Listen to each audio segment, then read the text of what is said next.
Aujourd'hui, on apprend les articles en italien. On va commencer par les articles définis. Alors, je vous rappelle qu'en français, les articles définis sont le, la et les. En italien, pour le, par exemple, le livre, on va avoir le correspondant il. Il. Par exemple, le livre se traduit il libro. Il libro. Le professeur, il professore. Il professore. Le féminin, la. Donc c'est la même chose qu'en français. Ça reste comme en français. Par exemple, si je veux dire la maison, on va traduire la casa, la casa. Pour le pluriel, donc on va traduire le masculin, donc il devient i. Le pluriel de il devient i. Par exemple, on a dit il libro, le pluriel i libri, i libri. Pour le féminin, donc tout à l'heure on a dit la casa,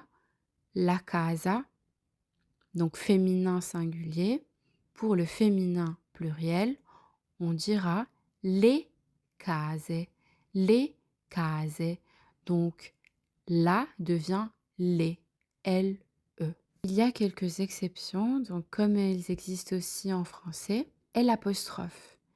Et l'apostrophe, par exemple, l'amico, ou l'amica. Pour un mot qui commence avec une voyelle, qu'il soit féminin ou masculin, si le mot commence par une voyelle, comme A, on va mettre l'apostrophe, comme en français. En français, on dit l'ami, on ne dit pas le ami, l'ami.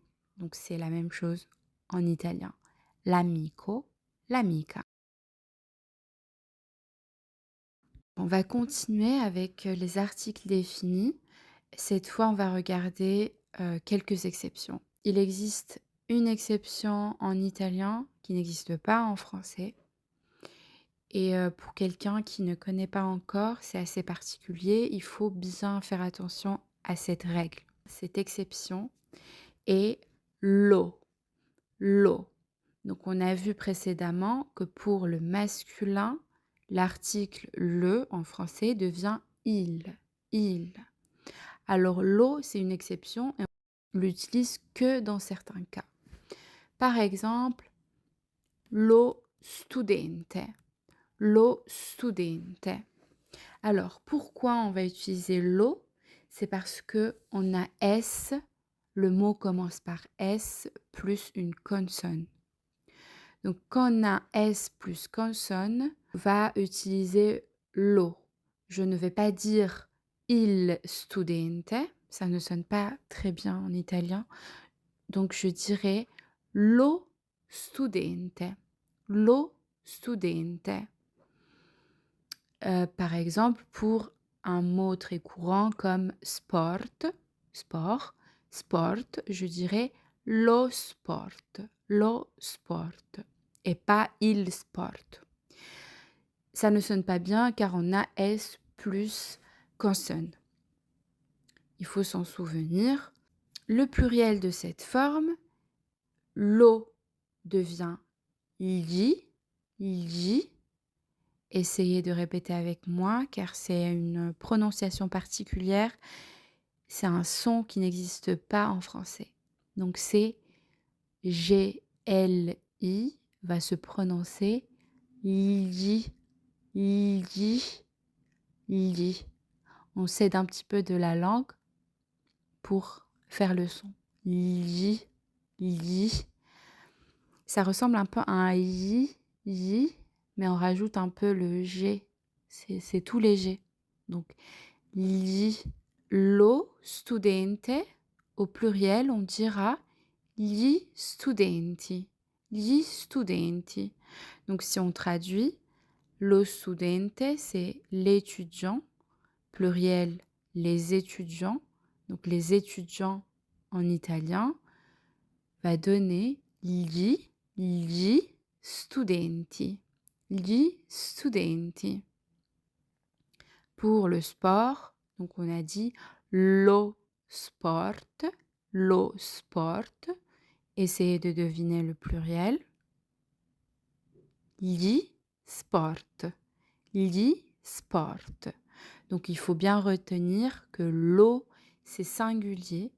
Gli, pluriel de l'article lo, quand on a s plus consonne. Mais on va utiliser li aussi quand le mot masculin commence par une voyelle. Par exemple, l'amico, donc on a apostrophe, on a L apostrophe amico. L'amico, au pluriel, donnera gli amici. Gli amici. On va utiliser lo à la place de il aussi quand le mot commence par un Z. Par exemple, dans le mot zio. Zio. En italien, zio signifie oncle. Oncle. Et devant un Z, on va utiliser l'article défini masculin lo et non pas il. On ne dira pas il zio, non, c'est incorrect. On dira lo zio. Lo zio. Et pareil pour le pluriel. Donc on va rendre lo au pluriel qui donne, comme on a vu, li. Li, zi, i. Li, zi. On verra dans un autre cours comment on forme les pluriels. Pour l'instant, on se concentre uniquement sur les articles. Un autre mot qui commence par Z en italien, c'est zaino. Zaino. Zaino signifie cartable. Cartable. Donc, devant zaino, on mettra l'article lo. Lo. Lo zaino, gli zaini. Abonne-toi pour apprendre facilement.